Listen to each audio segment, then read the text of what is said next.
আমি রিবন দিয়ে একটা গোলাপ ফুল তৈরি করলাম। প্রথমে আমি গোল রাউন্ড করে সমান করে 5টা দাগ দিয়ে দিয়েছি। এই 5টা দাগে আমি এই রিবন দিয়ে সেলাই করে দিচ্ছি। এখন সেলাই হয়ে গেলে আমি মাঝখান থেকে সুতাটা উঠাবো।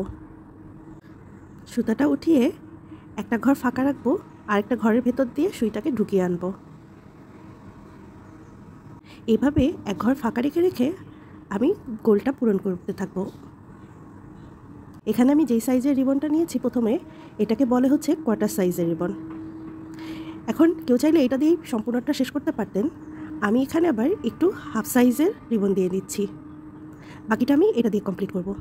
যেখান থেকে আমি সুইটা ঢুকিয়েছিলাম সেখান থেকে আবার তুলে এটাকে এইভাবে পেঁচাতে থাকবো। এভাবে করেই আমাদের গোলাপটা রেডি হয়ে যাবে। পেছন দিকে ভালো করে গিট দিয়ে দিতে হবে। তারপর আমি একটু পাতা দিয়ে দিচ্ছি।